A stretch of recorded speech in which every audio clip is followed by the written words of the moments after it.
আসসালামু আলাইকুম সবাইকে, welcome to my another new blog. লাল এই শরবতটি যেমন সুন্দর, খেতেও কিন্তু অনেক মজা। আর আপনারা কি ভেবেছেন ক্যাপশন দেখে? সত্যি সত্যি এটা লাল মরিচের শরবত কিনা? না, লাল মরিচের শরবত খেলে কি টিকা যাবে নাকি? যে পরিমাণের গরম পড়তেছে, এর মধ্যে যদি লাল লাল সুইট সুইট একটা ঠান্ডা ঠান্ডা শরবত খাওয়া যায় তাহলে কিন্তু অনেক মজা লাগবে খেতে। আর এই শরবতের জন্য লাগতেছে একটা ছোট্ট পাতিল, তারপরে লাগছে কুসুরের গুড়, আর আমি ছোট্ট বাটিতে একটু বরফ জমিয়ে রেখেছিলাম সেটাও দিয়ে দিলাম। দেখতে কিন্তু মাশাআল্লাহ অনেক সুন্দর লাগতেছে।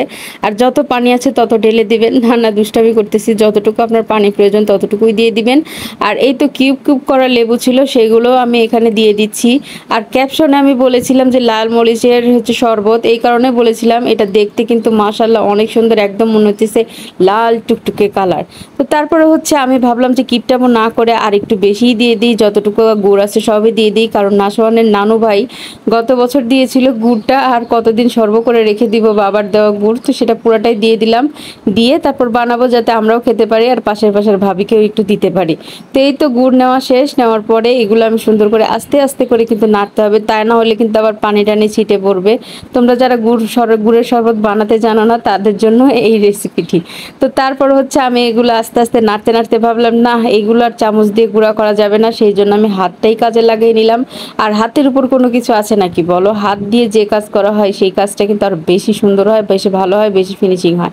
তো যাই হোক, এখানে কিন্তু আমি সুন্দর করে বানিয়ে নিচ্ছিলাম। একে তো বরফ দিয়েছি, তারপর আবার বরফের পানি দিয়েছি, অনেক সুন্দর হয়েছে। আর অনেক এত পরিমাণে গরম পড়তেছে যে তোমাদেরকে কি বলবো, এটা তো তোমরা নিজেরাও জানো। এক এক অঞ্চল ভেদে হয়তো কিছুটা কম আর বেশি আছে, এটাই কিন্তু প্রচুর পরিমাণে গরম পড়তেছে। তো তারপর আমি শরবতটা বানিয়ে নিলাম, আর শরবতটা দেখতে কিন্তু মাশাআল্লাহ অনেক সুন্দর হয়েছে। তো এইবার আমি একটু গ্লাসে ঢেলে নিব। আর গ্লাসে ঢালার পরে আমি ভুলে গেছি যে তোমাদের সাথে একটু শেয়ার করবো, কি আগে নিজে খেয়ে নিয়েছি। তো ব্যাপার না, আসলে যে বানায় তাকেই তো আগে টেস্ট করে দেখতে হয়, তাই না? তো তারপর যে আমি গ্লাসে ঢেলে নিলাম, আর এই যে তোমাদেরকে দেখাচ্ছি। তোমরাও চাইলে কিন্তু এরকম একদম স্বাস্থ্যসম্মত কুসুরের গুড়ের শরবত খেতে পারো। তোমরা এটাকে কিসের গুড় বলো বলতে পারো, এটা কিন্তু আবার অনেকে আখের গুড়ও বলে। তো শরবতটা কিন্তু অনেক মজা হয়েছিল। যদি সম্ভব হতো তাহলে কিন্তু তোমাদেরকেও খাওয়াতাম।